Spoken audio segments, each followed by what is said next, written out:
Hey y'all, my name is Sky. I run the Video Consortium. And for the past 5 years, thousands of documentary filmmakers and video journalists around the world have listened to Rough Cut with a little bit of me and a lot of Jenny Butler, our host. And in our 6th year of the podcast, with Jenny's blessing, we are switching things up. So the Video Consortium, under which the podcast is produced, is growing rapidly as this amazing creative community of documentary filmmakers and video journalists. And to reflect this growth, Rough Cut from here on out is going to become a community-driven podcast. So what does that mean? Essentially, for each new episode, you will hear from a super talented and interesting VC member slash documentary filmmaker or video journalist, and they are going to speak with another member of our industry and go into the ins and outs of what it means to be a documentary filmmaker and a nonfiction storyteller in today's very crazy world. With that, I'm really excited to introduce our first host for this new era of Rough Cut, Ed O. Hey, Ed. Hi, Sky. Nice to see you. Good to see you. It's been a while. It's been a while, indeed. Ed, you are an amazing video journalist and documentary filmmaker, and you have shot and made films around the world, from the Middle East to the middle of America, from all over Asia to Ukraine, and the list goes on. And you've gotten an Emmy and a Peabody and so many awards. And as you continue to advance in your career, what I admire most about you, and I witnessed this when we were sitting next to each other at NBC, is that no matter what, for you, it's about the work, and it's about truth, and it's about unearthing these important stories, no matter how you do it, no matter how dangerous it is, because that's your obligation as a journalist. And it's with this ethos that I'm so excited to welcome you to Rough Cut. So thank you for being with us today. Thank you so much. Glad to be here. And thanks, Sky and Video Consortium, for giving us this forum to discuss. As we all know, our industry keeps on evolving, and the role of journalism and storytelling has never been more important. Filmmaking, I really believe, is this critical mirror to our society and all the issues that we face. But with it, in telling these truths, comes a lot of really important questions about representation, mental health, how to be ethical, and the toll it all takes. Which is why I'm really excited to speak to our guest, Amanda Mustard. She's a friend and colleague, and share her perspectives on a really personal film that she made, where she's on both sides of this lens. And we talk about, working with this difficult subject matter, trauma, the ethics of representation, and all in how we navigate this industry that keeps on changing. And you've known Amanda for a long time in many different contexts. Yeah, we met in Cairo, I think, during the Arab Spring, like more than a decade ago. And our careers as photojournalists turned video journalists and documentary filmmakers have kind of like paralleled each other, both like in a professional standpoint, but also like we've kept in touch a lot over the years about like our mental health journeys, where we've like really questioned a lot of like the toll of the things that we've seen. And it's been really interesting to kind of share that with her over the course of almost a decade now. Mm-hmm. Mm-hmm.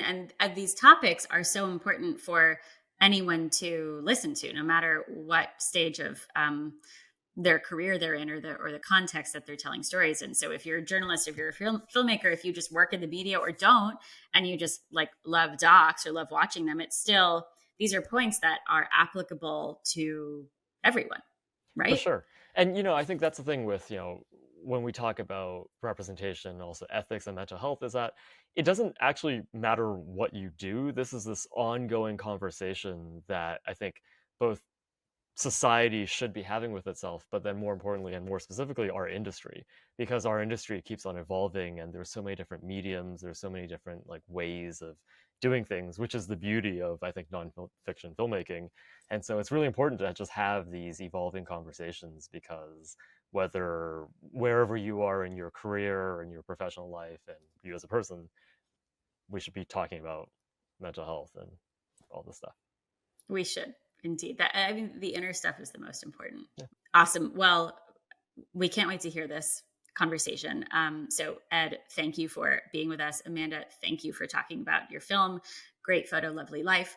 Folks, if you want to learn more about the film, Amanda, Ed, there are details in the show notes. And so with that, let's get into it. Y'all, this is Rough Cut. Thanks. Let's get going. Hi, I'm Ed O, and I'm hosting this episode of Rough Cut. Joining me today is Amanda Mustard. Welcome, Amanda. Hello, Ed O. So, Amanda, we met about 10 years ago when we were both photojournalists. I think we met in the Middle East, somewhere in Egypt, and since then we've been working all over the world. And so I guess what's interesting with both of us is that we both started out, we're visual journalists, and we've started and worked professionally as photojournalists. And then we've moved to documentary filmmaking and video journalism.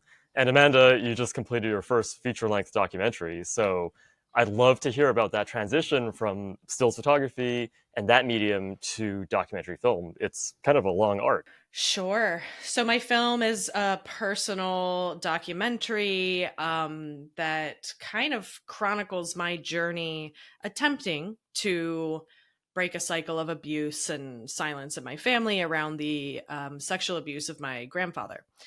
So it took 9 years to do. So there was a lot of overlap because I started my photo career in 2012 and I started the film not knowing it would become a film in 2014. So it's interesting that there was some overlap there. And it took, I don't know, like photojournalism is like a very solo, you're doing everything yourself. And I think it was something I couldn't apply that approach to making a film. Like there's a reason there's all those credits and you really need help.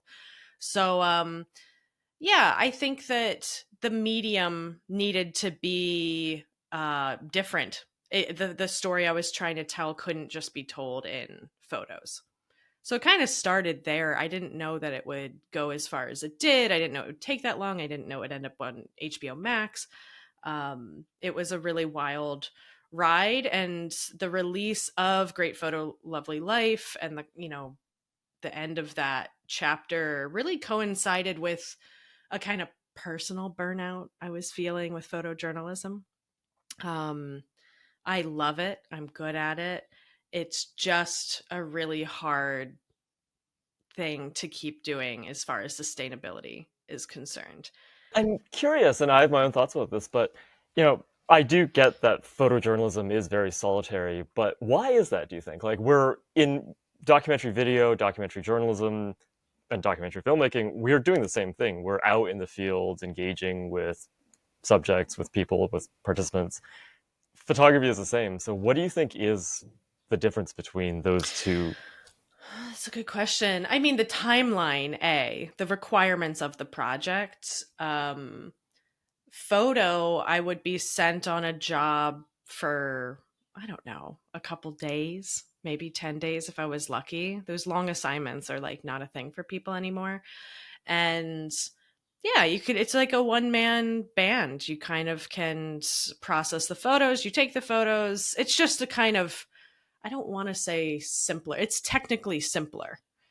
And it kind of ends there. You hand the photos off to an editor or wherever it's going to go. And that's kind of that. Whereas, yeah, film, there's many more layers to the process, I would say. But one of the things I realized, like transitioning into the doc space, was how few people are working in the doc world with our journalism foundation of ethics. So that was something that I really, there was like a learning curve, but there was a lot of transferable skills. I had really honed a certain way that I see, a certain aesthetic, and I carried in this like set of ethics that really, really shaped how I made my film in every way, from the team that I choose to how I schedule things, just like how I approach consent and deal with participants. So I was really, really grateful for that.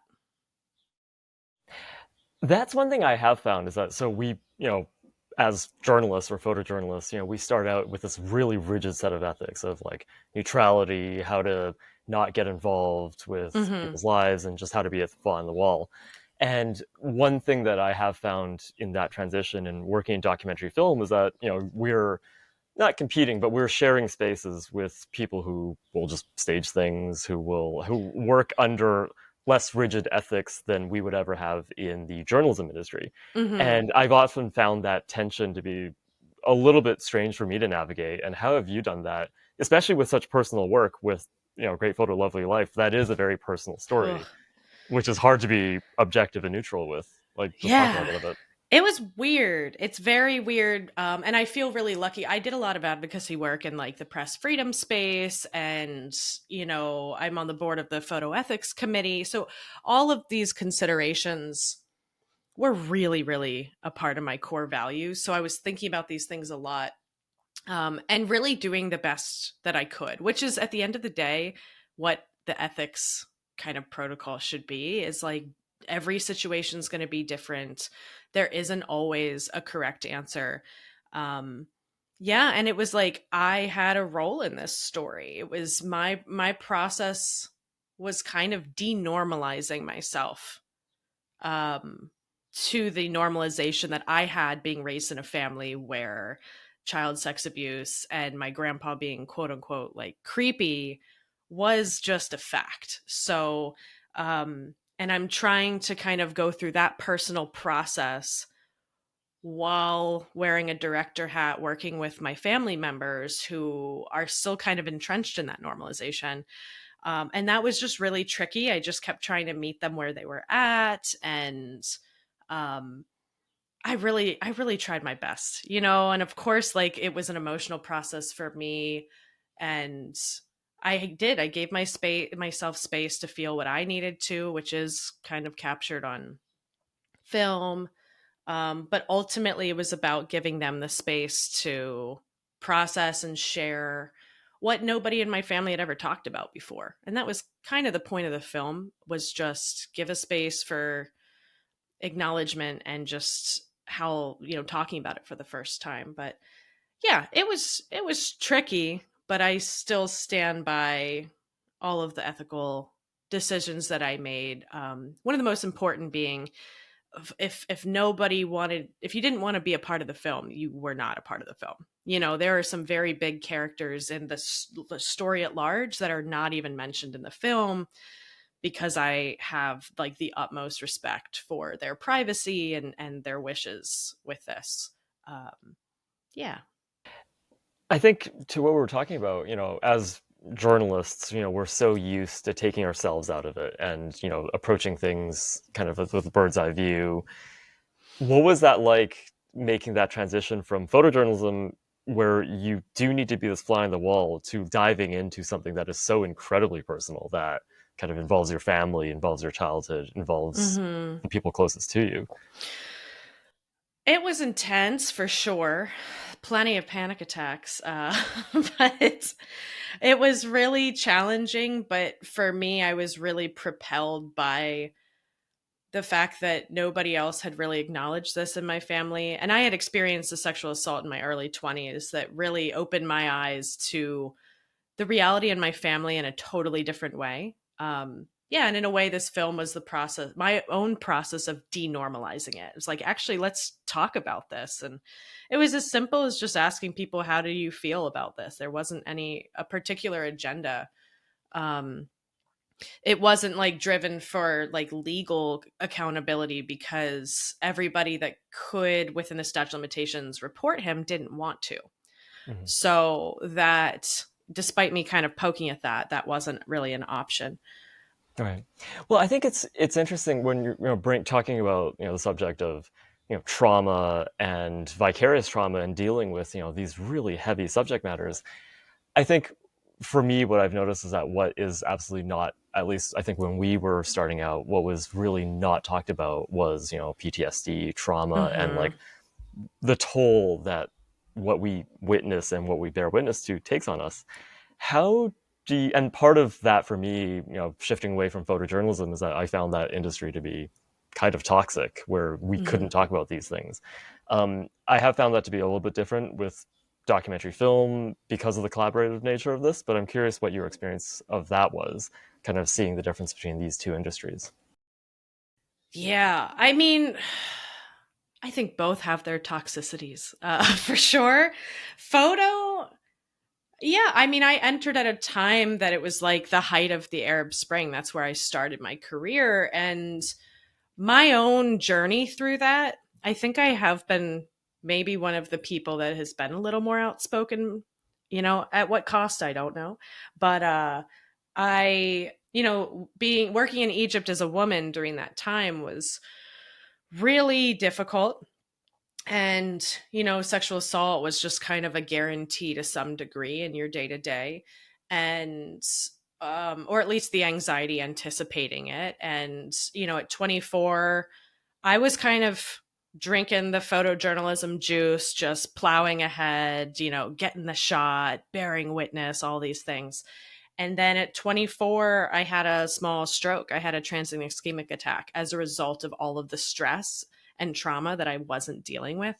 And that was such a scary, like, wake up call to me that I left the country 3 weeks later and moved to Thailand and started a significant healing journey, both with myself and my relationship to the work. There is this expectation of, and kind of attitude of, it's not about us. Don't make yourself a part of this. Like, you're just there to witness, that I wholly disagreed with. It's the kind of put your mask on first. Also, I don't think any, we both know colleagues that have like died doing this work. And, it's a pretty hard conversation to have about, like, is that worth it? And that's the attitude and the expectation in that world. I'm not sure as much today, just because the landscape's changed a little bit, but I'm not sure the conversation is carrying on, because what that would look like is editors taking more care and offering more support. And that is kind of not what's happening. We're just getting less and less support, less money, less check-ins, less communication as things go on. Whereas film, I don't know. I thought it was bad in photojournalism, but I do feel like in some ways it's worse in doc. It's mainly the stories I've heard because I haven't experienced it firsthand. But just because the budgets are higher, schedules are tighter, you have more people on board, thus more at stake. There's productions that really put people through the ringer in a much riskier, I mean, I don't want to say riskier because it's different risks. It's different risks, but I don't know if it's better. I think it's different. Do you feel like there's more of a there's more of a mental health conversation starting to happen, but in like the work you do you feel like you are supported in that way? It's weird for me. I guess I've become very maybe this is very personal, but I feel like I've been so colonized in my own head with this kind of like old school way of like, if you want to survive and make, like, not make it, but if you want to, I feel when it comes to mental health, I feel a lot of guilt sometimes for feeling even that I even have the right to say that things are affecting me, because it feels like I'm oftentimes like trespassing on like the grief or the pain of the people I film. And I ask myself, like, well, what right do I have to feel anything when the person in front of my camera is probably going through something much worse? And I feel very privileged to be able to go in and bear witness to something and then be able to leave and not have that a part of my reality. And so I think that's where a lot of the guilt comes in with me, of like not knowing how I should feel. And I think a lot of that from a journalism standpoint is, when you, and I think this also translates to documentary, is that if you film something or you tell a difficult story, I'd like to think it's because you believe that if you tell that story, you can hopefully change things, or you can make the world a better place. But then I think the parts that have gotten really dark for me is when you realize that, no, you actually work for a business, and this business does not actually care about what you believe in. It just cares about, making money or getting clicks or that bottom line. And I think for me, it's that realization that's like, wait, so what's the point of me putting myself through all this for what exactly? And I'm Yeah. curious how you square that, working within the industry. Yeah, I mean, thanks for sharing all that. That is real. And I think I used to feel that, and I would like stuff it down and just kind of be like, you know,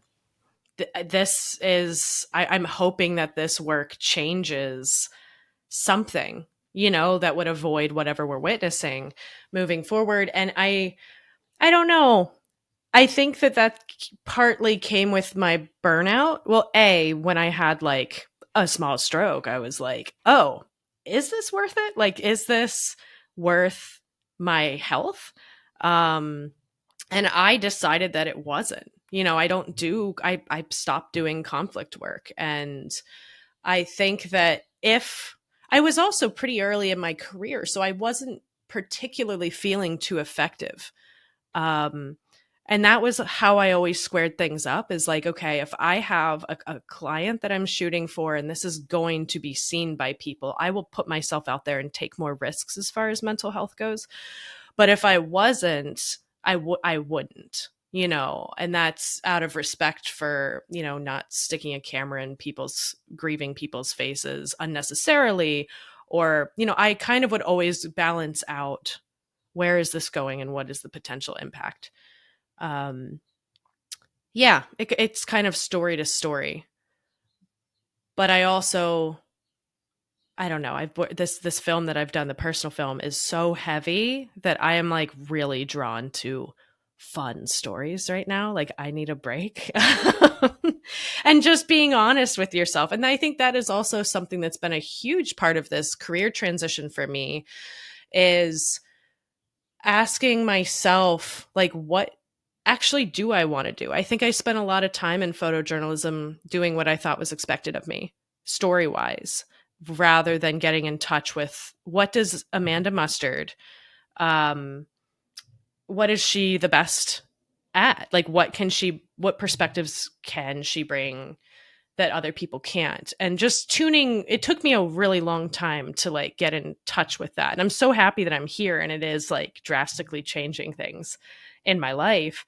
Um, yeah. And sometimes I get sad that it's taken me so long, but I don't know if that's just my own journey. We're in an industry where we're always kind of like comparing, like we only have other people's careers, docs, and success to compare ourselves to. So, you know, you're right now off the, you're on the tip of the roller coaster of, you just had this like amazing documentary come out with HBO and it's been quite a success. Mm-hmm. And I imagine that from the inside, it might not feel like that because it's so intertwined with the personal, everything that it took to get there. Can you just like kind of talk about that? Because I think, I might answer in a different way. I kind of want to share a little bit about what it's been like, because it's especially, I had the film on the festival circuit all of last year, and it was really harrowing to be see how tough the industry was and how tough the market was. And I often was the only person at a festival that had distribution. So I was acutely aware of the privilege and gratitude that I had for like my situation. We happened to sell the film in 2021, kind of right before a lot of things changed. And I'm so grateful that HBO took a risk on us. I'm not sure that that situation would have happened now. So, but that being said, there's all these kind of like expectations of and ideas that people tell you of like, oh my God, people are not going to stop like knocking at your door and this is going to be crazy and like you better strap in. And like really like very little has changed. Like a lot's changed, but very little has changed. And I just think that it's just like we all just need to maintain a kind of like humility and like in terms of the expectations of the career growth or this and that. Like for me, I'm really really proud that I've finished the process, a process I really didn't know how I was going to make it through personally. um So when I picture locked, that was the celebration for me. It wasn't HBO, it wasn't all these other things. It was just like, oh my God, I survived this. I really didn't. I thought this was going to go on forever. So yeah, and that's kind of where like my values were. And it has been a little weird with so many people like celebrating the film and being like, your life is gonna change. And it just like hasn't. And you still have to hustle, and you still like you're never gonna not have to completely like it feels like these meetings I'm having in like generals, like having an HBO film is like the bare minimum. They're like, oh yeah, okay, cool. And you move on. So I don't know, just having to that's something I'm like learning and realizing of just like, okay, you're always going to have to work your ass off to do whatever you want to do. So, Mhm. I Yeah, don't I know think if that that's like answered your question. I think that's a great, lesson and reminder to all of us. And I think that's the thing is that with any industry, it's I think especially in video journalism, documentary filmmaking, is that like the medium changes every few years, the landscape changes every few Hmm. years, and you're constantly having to not reinvent yourself, but you're always having to evolve along with it. And I think Hmm. that's, like the industry a lot evolves in this really specific way that who knows what's going to look like in 2 years from now or next year. But I'm curious from a mental health perspective, just Hmm. you've been working on, this one really specific story, and now that it's out, it's almost like that experience was like locked in place in this, feature length film, but yet the experience and your relationship with your family continues.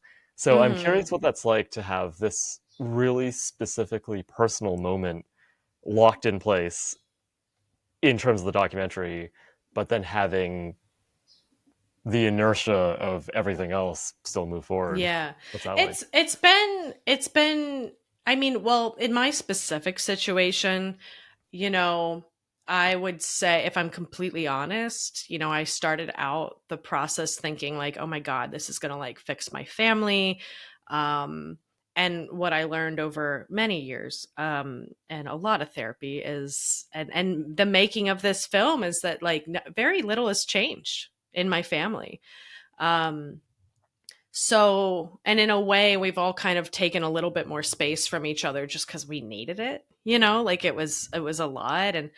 Um, and I personally feel a enormous amount of relief with it being done. Like everyone that congratulates me, I'm like, I'm just so glad it's done. I'm so glad it's done because it was really the like an Olympic level mental health challenge for me. And I treated it like that. Like going through, I was like, okay, I'm going to equip myself with all the tools. Like I'm going to really treat this like a marathon. And even so, even somebody like me who's been an advocate for mental health historically in like the journalism field, and I am extremely equipped for this, it was still incredibly difficult.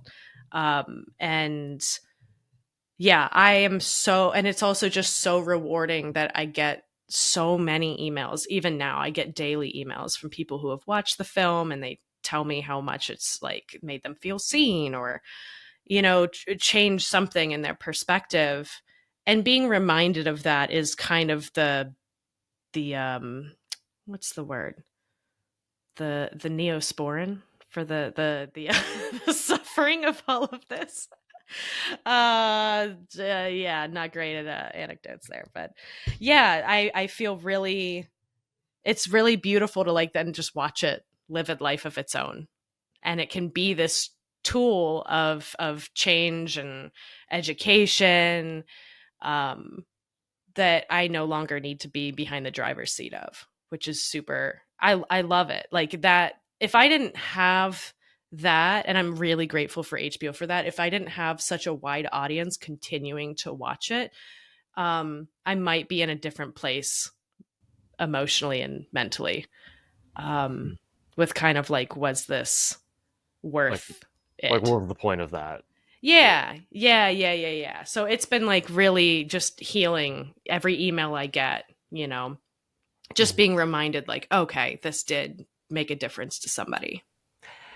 It's interesting because a lot of the, as a journalist, a lot of the guilt that I sometimes feel is, especially with subjects, and I use the word subject, very precisely in this context because, Hmm. like, in a lot of ways, I know with the, Participants, whatever. Yeah, yeah, yeah, but actually, yeah. I think I think there's a place for that word, and the reason Hmm. why is you you take the people that you film, and oftentimes it's probably at either the worst moment or the most complex moment of their life, which is what brings you there in the first place. Hmm. Most of the people I meet, most of the participants that I film, I'm probably not there with a camera because something good happened. And that's like this guilt that I do feel, because Mm. then the moment you put that out there, you're kind of like locking someone's story in this one really specific infinity of the piece that you did, for better or for worse. And the people's lives evolve, but the document that you made of them stays the same. And that's a lot of guilt that I feel when it comes to the people I've filmed, like subjects. And I'm curious for you, you are the subject of your own film. And so you've what's it like to be both in control of your narrative, but know that once it's out there, the world will think exactly what they want to think about it, and you have no say in this. Like, I'm curious what that experience is like. That's a great question. And it's a very weird thing. It's something I've just kind of had to accept, especially when I have like a screening and people take in 8 years of a journey and growth and challenge, and then you walk out and they just feel like you just feel like they're not seeing the entirety of you or not realizing like how much has changed. And there's a lot of moments in the film that I'm not proud of, but I knew was important to put in there because it was showing my own growth. It was showing where I was starting in this process. What does it look like when a family has never talked about the rampant abuse that everyone has experienced? And you fumble, like this is a story of me kind of doing my best and kind of fumbling. We're all kind of fumbling through it, but that was reality. So I was really committed to that risk of being so honest and like authentic. Yeah. And it's weird. People project all kinds of things on you. And I've just had to kind of look at it like that. Like anything that anyone's feeling is a reflection of how they are feeling, or themselves, or rather than me. So I've just gotten like really grounded in where I'm at. And people are sometimes kind of confused why I'm like upbeat or like bubbly, or, I've had a lot of like weird looks or kind of, but I don't know. Like, it's not my business that they feel that, and I can't let that bog me down. And I don't know how it's going to change. It's only been a couple months. It's only been 5 months since the film's out. So, but all you can do is trust that you've made the best decisions that you can, and told the most truthful story, and that's all I can do. This was a film that was meant to be projected on and to like shake people up and leave people feeling really complicated things, whether that's towards me or other people in the film. That was the purpose. That's what we all consented to doing. So we kind of all knew what we were signing up for. But how it evolves, like, I don't know. It'll be interesting.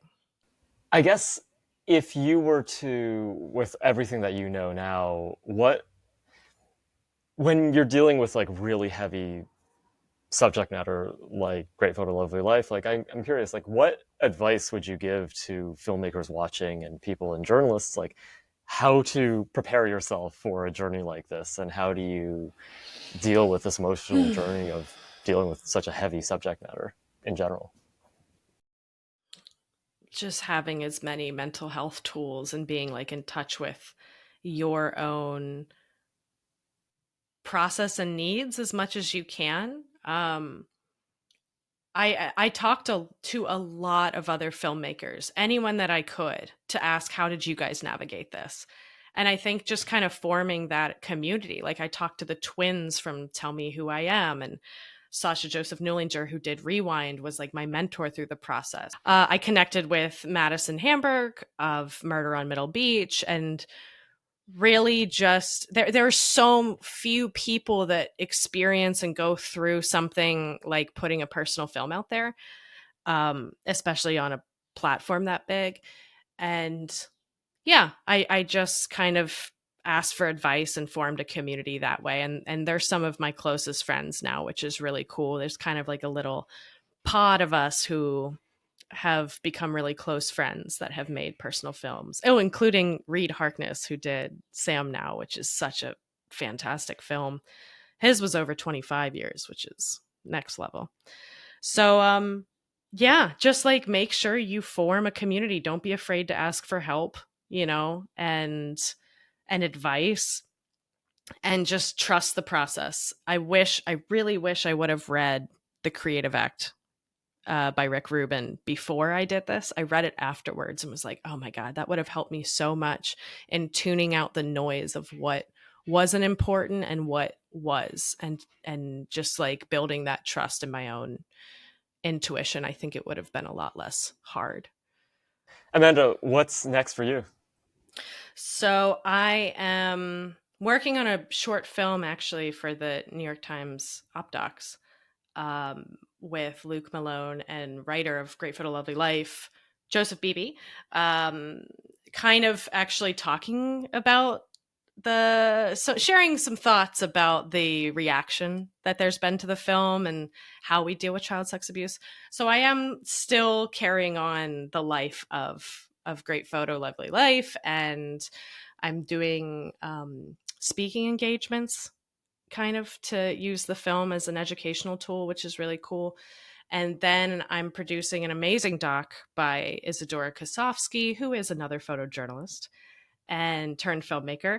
And it is the unconventional journey of a woman, a senior citizen, to redefine what aging looks like. And it is her journey getting into the porn industry.